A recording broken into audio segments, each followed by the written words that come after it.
Boa noite, meus amigos. Tudo bem com vocês? Espero que sim. Hoje nós vamos ter uma aula bem legal sobre os domínios naturais do Brasil, tá? Que a gente chama de domínios morfoclimáticos, tá ok? Vamos começar então nossa aula. Eu vou compartilhar minha tela aqui com vocês, tudo bem?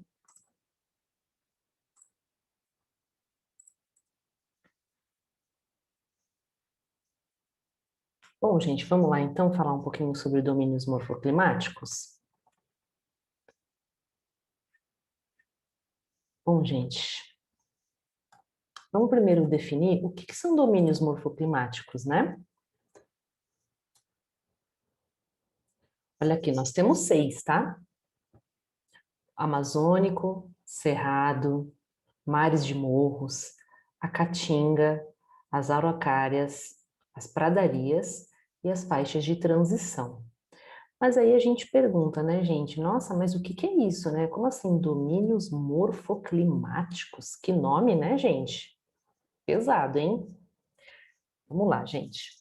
Domínio morfoclimático é uma classificação geográfica que engloba aspectos naturais, né? E aspectos físicos, tá, gente? Ou seja, por clima, hidrografia, vegetação, relevo e solo, tá? Que são predominantes em uma determinada área, tá? Esse conjunto de domínios, gente, eles formam uma paisagem, tá? Então, observando a paisagem de uma determinada área, foram criados esses domínios, tá? Quem criou esses domínios aqui no Brasil foi um geógrafo, Aziz Absaber, no ano de 1970, tá ok? Como eu disse para vocês lá no comecinho, então, né? É o Amazônico, a Caatinga, Mares de Morro, Cerrado, Araucárias e Pradarias, tá ok? Depois a gente vai ver também que tem algumas outras denominações que a gente não chama de domínio morfoclimático, porque são locais que estão entre esses domínios morfoclimáticos, que a gente chama de áreas de transição, tá ok? E outra coisa também que eu queria falar para vocês, domínio morfoclimático não é bioma, tá?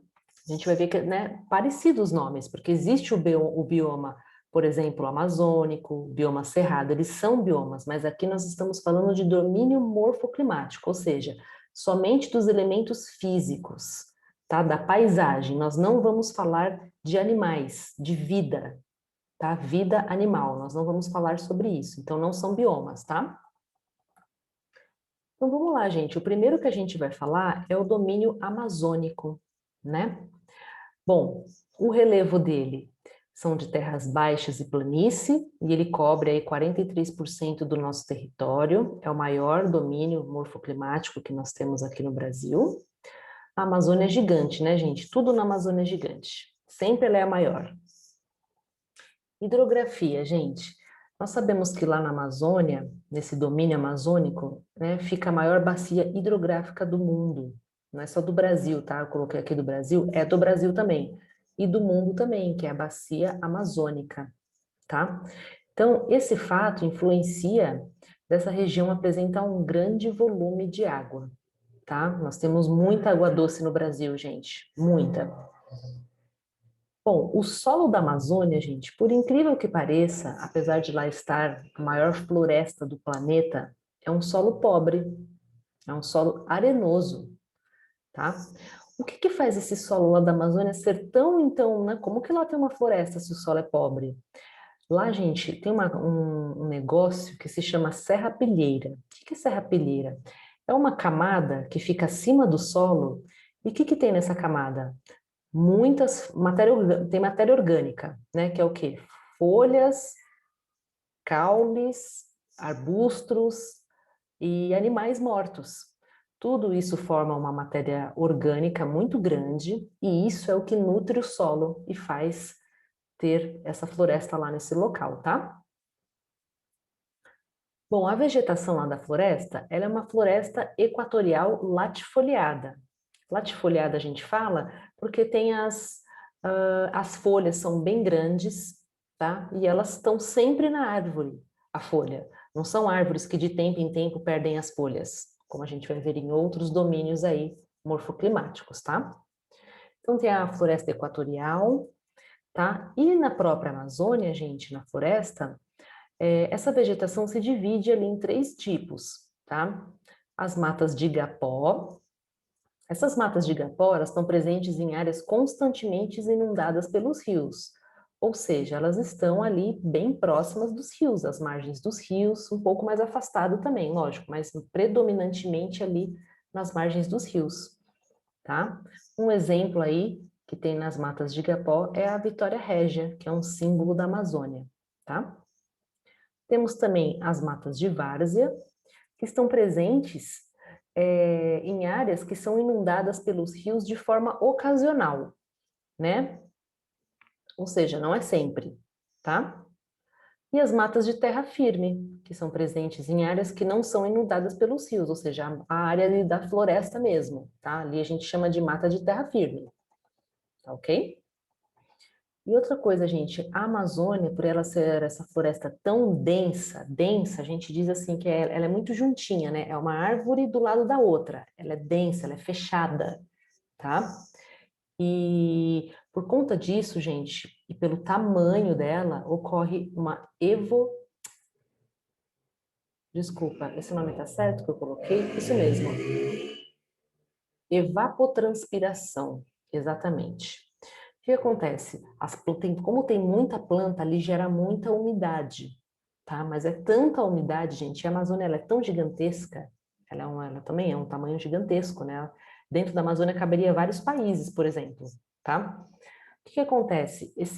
Toda essa umidade, ela forma o que a gente chama de rios voadores. São rios que são essa umidade, tá? Que ela fica ali suspensa na floresta e ela atravessa o continente sul-americano, tá? Então, muitas das chuvas que vêm aqui para São Paulo, para o Sudeste, vieram lá da Amazônia através dos rios voadores. As chuvas do Cerrado, que é um outro domínio que a gente vai ver já já, também as chuvas vêm da Amazônia. A chuva vai até a Cordilheira dos Andes, gente, tá? Até aqui o oeste do nosso continente. Então, aqui eu coloquei uma foto, né? Bem assim, para vocês verem a floresta, né? Bem densa, tá vendo? Ela é bem junta, muita vegetação junta.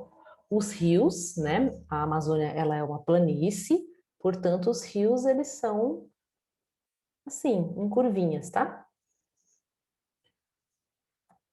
Aqui eu coloquei também, ó, o domínio morfoclimático amazônio, onde que ele fica no nosso território, tá? Próximo domínio, cerrado. O cerrado, gente, eu vou mostrar para vocês aqui no mapinha. O primeiro, ó, é o número 4, tá? Esse aqui é o cerrado, tá vendo? Então, aqui é a Amazônia, pertinho dele tem o cerrado. O cerrado, gente, a gente também às vezes chama ele de savana. Ele se assemelha muito à savana africana, por conta do clima, por conta do tipo de vegetação, tá?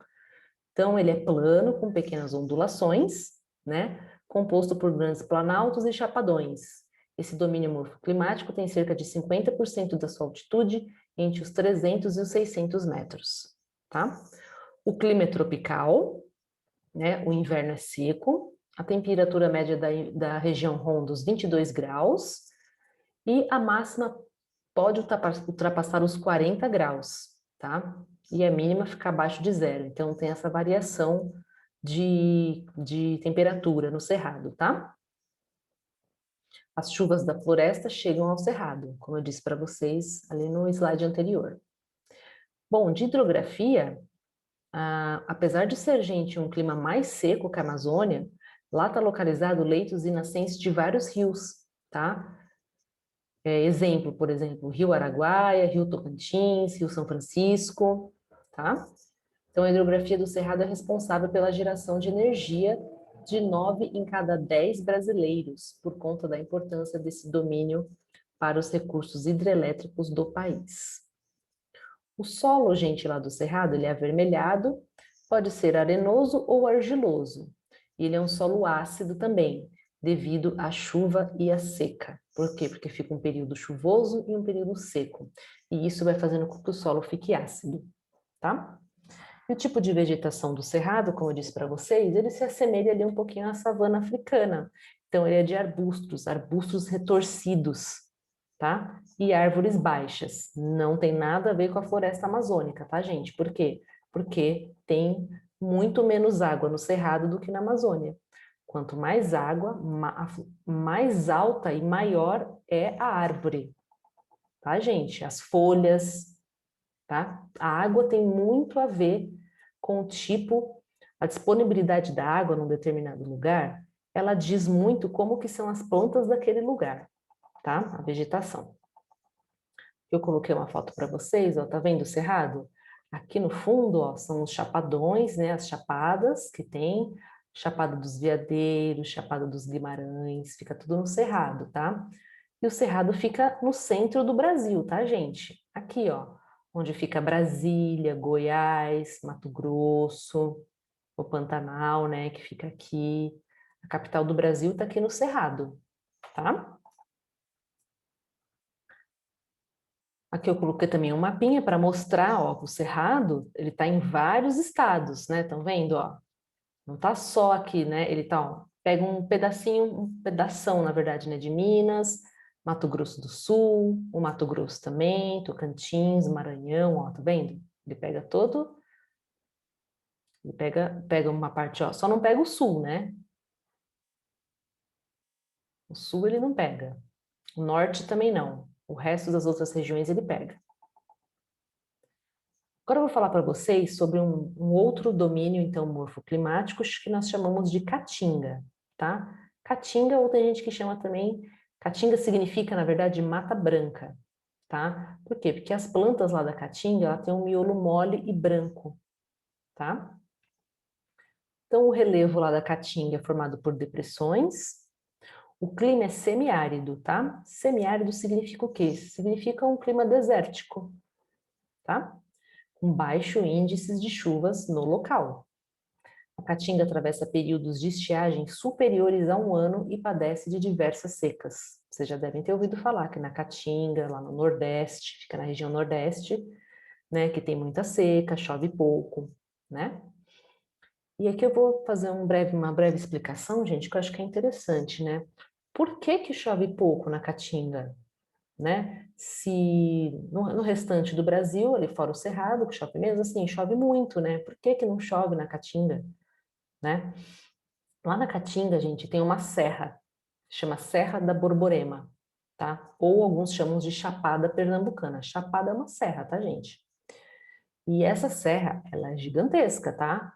Ela, ó, ela pega os estados de Alagoas, Pernambuco, Paraíba e Rio Grande do Norte, certo? Depois eu vou mostrar direitinho para vocês onde que ela tá no mapa. O que que acontece? A chuva que vem do continente para o Brasil, ali na costa, né, no litoral brasileiro, o que que acontece? Essa serra impede que a chuva entre para dentro daquela parte ali do continente, no caso, que entre para Caatinga. Por isso que lá, então, o clima ficou assim, semiárido, tá? Às vezes chove pouco na Caatinga, mas chove, tá, gente? Pouco, sempre chove pouco. Só que as chuvas que vêm da Caatinga, elas não vêm de fora do continente, elas vêm de dentro, elas vêm da Amazônia ou ali do centro do Brasil, tá? Bom, por conta de lá então ser um local seco, um clima semiárido, né? A hidrografia, a maior parte dos rios são temporários, ou seja, não são rios que estão sempre ali, são rios que às vezes aparecem, né? Ou seja, quando chove, e a maior parte do tempo não tem rio, tá? O solo da Caatinga, ele é ácido e tóxico também, tá? E é um solo raso, né? Isto é, um solo cuja camada rochosa fica bem perto da superfície, tá? Então, se você cavar ali no solo da Caatinga, logo você vai encontrar a rocha, tá? E os solos argilosos, gente, eles são ruins de permear a água, que já tem pouca, né? Quando tem, também ela fica muito superficialmente ali no solo, tá?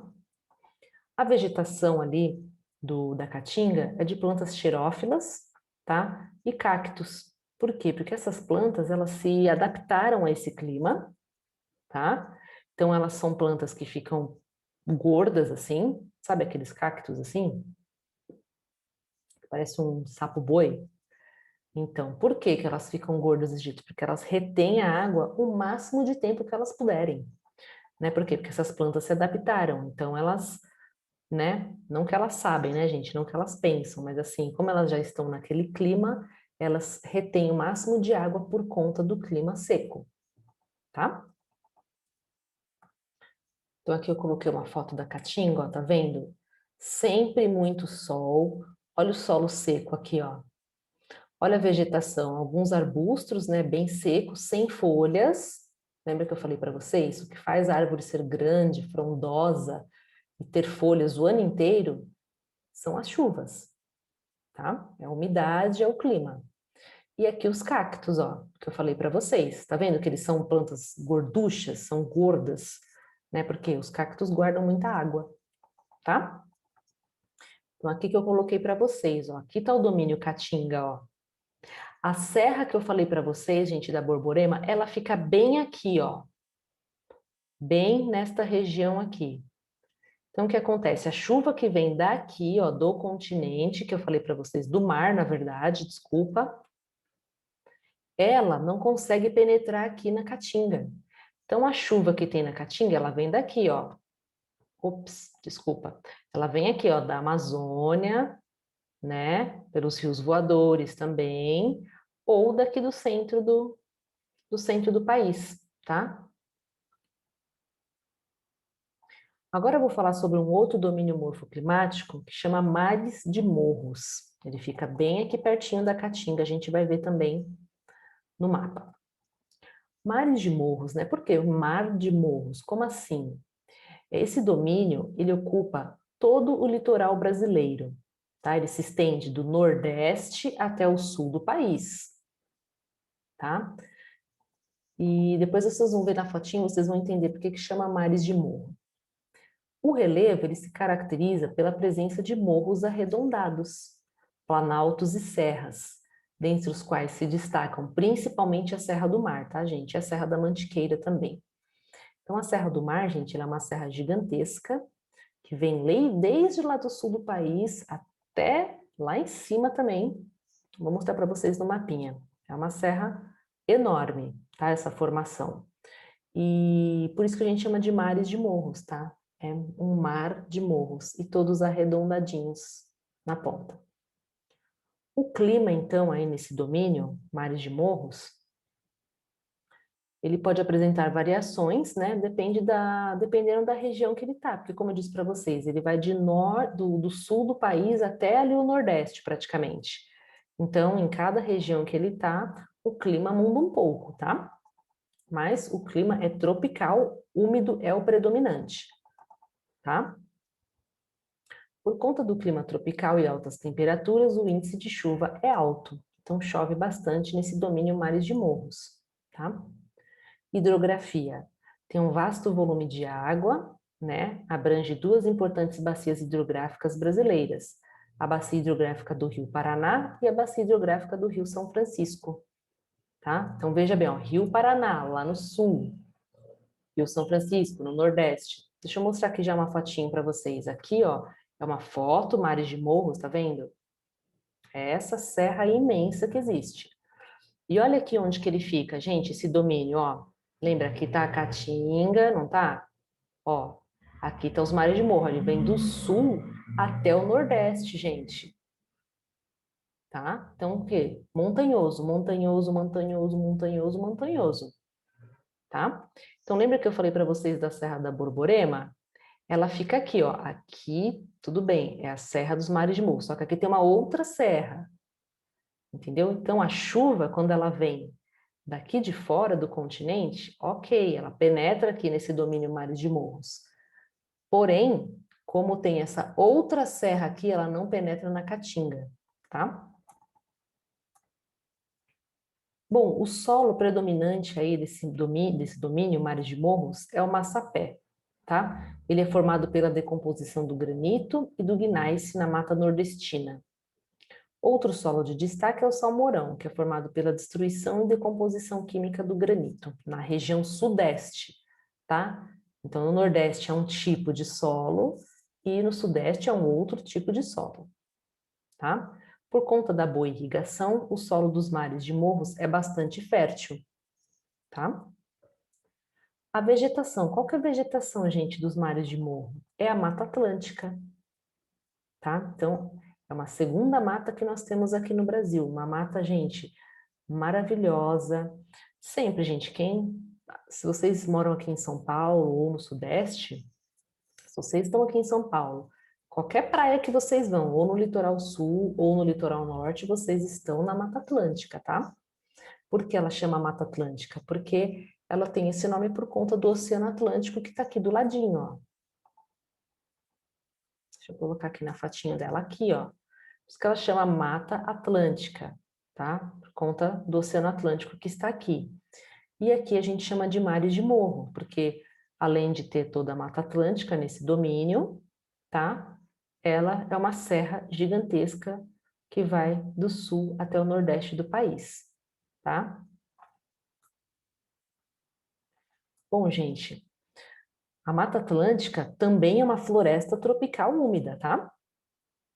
E é o seguinte, quando os portugueses chegaram aqui, gente, a gente falou isso na outra aula, lembra? Sobre a formação do território brasileiro. O que acontece?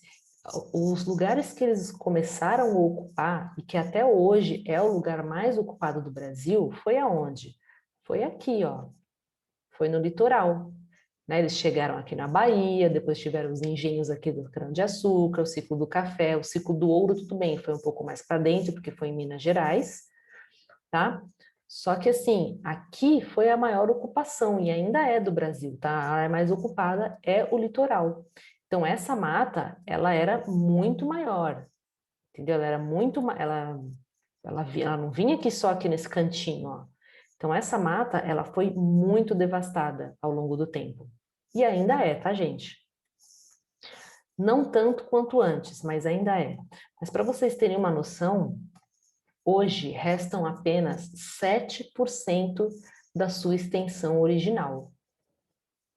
Vejam bem, se restam 7, é porque eles devastaram quantos por cento, então? Quantos por cento da Mata Atlântica que foi devastado? Só 93%, né? E mesmo assim, continua sendo grande, né, gente? 7%, que o nosso país é tão grande, que 7% ainda assim, quando você sai de São Paulo e começa já a ir para a estrada, né? Você já começa a ver ali que você está na Mata Atlântica, né? Todo o litoral, toda a praia que você vai, seja norte, seja sul, você está na Mata Atlântica, tá? Bom, gente, agora a gente vai falar sobre um outro domínio, tá? Que a gente chama de araucárias, ou mata de araucárias, tá? É uma outra mata, que fica ali principalmente nesses 3 estados que eu coloquei ali: Paraná, Rio Grande do Sul e Santa Catarina. Olha que linda que ela é. É a mata dos pinhais, que a gente chama também, tá? Coloquei aqui também uma mapinha para vocês verem onde é, ó. No sul do Brasil, tá? Principalmente onde tem essa mata de araucária. Bom, então, na mata de araucária também tem terrenos montanhosos, tá? O clima já é subtropical. Sub é o quê? É baixo, né? Então, abaixo, ele é um clima bem frio, tá? Subtropical e apresenta temperaturas médias, que costumam variar entre os 14 e os 30 graus. As estações do ano são definidas e por isso os invernos costumam ser rigorosos, com geada e neve, tá? Então, nesse domínio aqui, Araucária, é o único domínio onde acontece a neve no Brasil, tá? As massas geladas que vêm para esse domínio Araucária, para o Paraná, Rio Grande do Sul e Santa Catarina, eles vêm da onde? Ou da Argentina, aqui, ó, gente, ou da Argentina, ou daqui de baixo, da Antártida, tá? Bom, hidrografia tem um grande potencial porque abrange algumas das principais usinas hidrelétricas do país, como, por exemplo, a usina de Itaipu e a de Furnas, tá? O solo é de terra roxa, tá? Apesar do nome, trata-se de um solo de cor avermelhada, que tem origem vulcânica e é formado através da decomposição do basalto. Tá? O basalto é uma rocha. A vegetação é a mata de araucária, também chamada de mata dos pinhais. Tá? Ela concentra um único exemplo de coníferas, tá? Então, são essas plantas aqui, ó, que elas são assim, tá vendo? Coníferas, tá? Parece um cone, formato de cone. Bom, essa mata original se estendia de São Paulo até o Rio Grande do Sul, ocupando uma área de cerca de 200 mil quilômetros quadrados. Então, aqui, ó, tá vendo? Ela ia de São Paulo, que tá aqui, ó, até o Rio Grande do Sul. Veja, foi bem desmatadinha também, né? Devido à exploração para a produção de móveis e de papel, a vegetação foi significativamente reduzida, tá? E esse domínio, gente, a mata de araucária, ela só acontece acima de 500 metros de altitude, tá? Ela não vai acontecer nunca no litoral, num lugar plano, sempre num lugar um pouco mais alto, tá? Muito linda essa mata. Bom, e aí nós temos também esse domínio que chama pradarias ou pampas, pampas gaúchos, tá? Então, onde que fica, vocês acham? Sul. Bom, o relevo, gente, ali dos pampas ou pradarias é uma planície. Relevo baixo e ligeiras ondulações chamadas de coxilhas. Por conta da amplitude desse tipo de relevo, a região é utilizada para a prática da pecuária. Então, olha aqui, ó, como que é os pampas gaúchos. Ou seja, são campos, né? Campos. E por isso que é usado muito o quê? Para pecuária, né? Porque quando você vai criar bois, vacas, suínos, enfim, você tem que ter um pasto, certo? Então, você não vai criar bois, pastos, por exemplo, nos mares de morros, não é verdade? Que é muito difícil de você ordenar ali aquele monte de animal, aquele rebanho todo, num relevo assim, acidentado, né? Um aclive alto, enfim, você sempre vai criar os animais num lugar plano, tá? O clima também é subtropical, assim como ali a mata de araucárias, tá? Porque também fica ali no sul do Brasil. Deixa eu já colocar aqui um mapinha, ó, aqui onde fica, ó. Aqui tá a mata de araucária, só fica mais ao sul ainda, tá? Então, com certeza, o clima é frio e é subtropical, tá? Hidrografia, Rio Ibicuí, Rio Santa Maria e o Rio Uruguai. O solo tem uma cor escura, a tonalidade da cor é originada da decomposição de uma matéria orgânica que o cobre, chamada humus, tá? E a vegetação é gramínea, poucos arbustos, tá? Olha lá, tá vendo bem, ó? Bem de gramas, tá? Para pasto mesmo. Fica aqui no sul do Brasil. E agora aqui, gente, eu quero falar para vocês, nós falamos dos 6 domínios morfoclimáticos, certo? Existem outras 3 características, outros 3 locais que eu quero falar para vocês que não são domínios morfoclimáticos, mas eles são áreas de transição ou zonas de transição, tá? As duas formas estão corretas. Mas transição do quê? Transição de um domínio morfoclimático para o outro. Entre eles existem essas áreas de transição. E são 3, eu vou falar para vocês onde elas ficam, tá? Tem um mapinha aqui também para mostrar para vocês. O primeiro deles, então aqui, né? O que é uma área de transição? É onde termina um domínio e começa o outro, tá? O primeiro deles está entre a Amazônia e a Caatinga. Eu vou mostrar aqui para vocês. Aqui, ó. Lembra, aqui está o domínio amazônico, aqui está a Caatinga, não tá? Então fica aqui, ó, letra A, Mata dos Cocais, tá? A Mata dos Cocais, ou então tem gente também que chama de Meio Norte, tá? Lá, gente, tem uma grande extração de óleos vegetais, tá? Inclusive a indústria de cosméticos, a empresa Natura, vocês devem conhecer, ela tem vários campos ali tá? Nas matas dos cocais, que ela retira vários óleos para fazer vários produtos que eles vendem aí de cosméticos, tá? Óleo de buriti, não sei se vocês conhecem. Enfim, tem várias coisas lá que eles retiram, tá? Macadâmia, um monte de tipo de óleo corporal lá que eles retiram a matéria-prima aí da mata dos cocais, tá? Tem uma segunda área de transição também aqui, ó. Essa C aqui, ó. Essa área é muito linda, é muito interessante, gente. Chama Pantanal, Pantanal Mato Grossense. Ele fica entre quais domínios, ó? Vamos ver. Ele tá aqui, ó. Aqui tem a Amazônia, aqui tem o Cerrado. Ops, desculpa. Aqui tem a Mata de Araucária. Não tem? Deixa eu ver qual mais. E a Mata Atlântica, né? Que fica aqui, ó. Ela vem um pouquinho mais para cá mesmo, então tá entre ele mesmo. Gente, o Pantanal, ele é uma das regiões com maior biodiversidade do planeta, tá? Você vê, ele é bem menor, por exemplo, que a Amazônia, tá? Mas eles estão ali também, pau a pau na biodiversidade. Lá o Pantanal também chama Pantanal exatamente por causa de pântanos, né? Uma região alagada, também é considerado a maior região alagada do planeta, né? E por isso também ele é um local muito frágil, né? Porque vocês vejam, um local é uma planície alagada, certo? Então assim, ele depende totalmente das chuvas, certo? Do clima. Então, qualquer alteração, gente, que tenha, choveu um pouco menos, esquentou um pouco mais, teve queimada. No ano passado, gente, nós assistimos aí um show de horrores no Pantanal, que teve uma queimada. Todo ano tem queimada no Cerrado. Isso é verdade, tá, gente?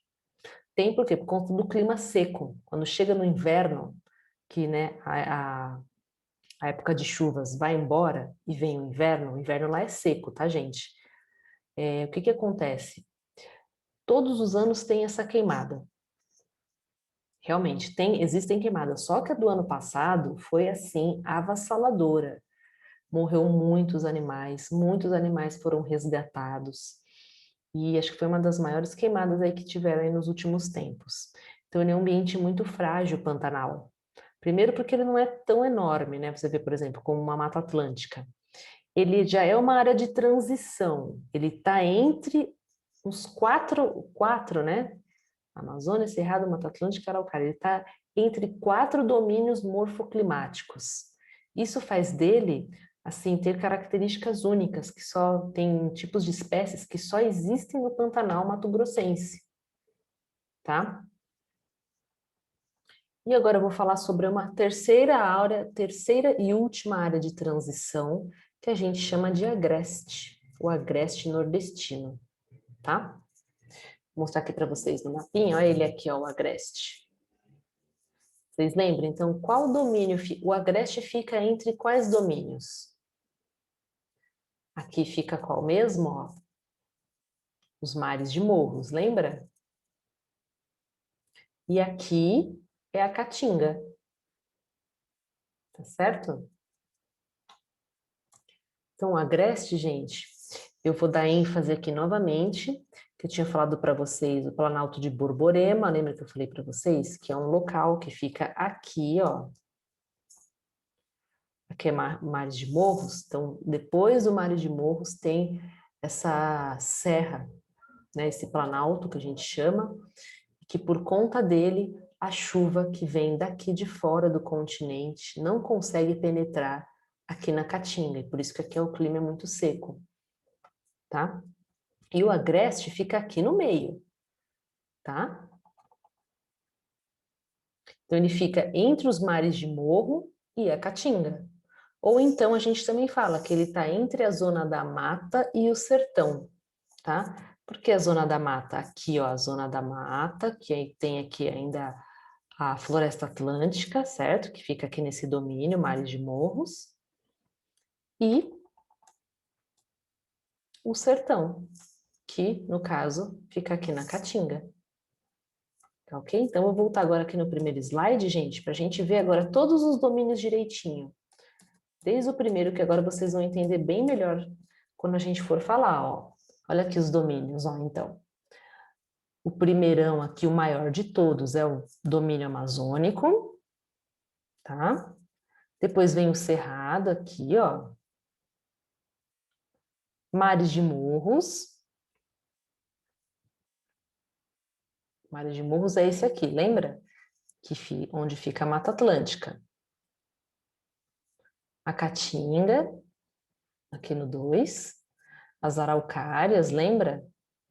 Aqui principalmente nesses estados, lembra de Rio Grande do Sul, Paraná e Santa Catarina. As pradarias, né, que ficam aqui no Rio Grande do Sul, que são aquelas áreas planas, aqueles campos, né, onde se pratica muito a pecuária. E as faixas de transição que estão em branco, que seria onde a gente falou a Mata dos Cocais, o Agreste e aqui o Pantanal. Tá ok, gente? Lembrando, gente, que aqui, ó, onde tem o Cerrado, entre o Cerrado e a Amazônia, tem um lugar aqui que a gente chama de o Arco do Desmatamento.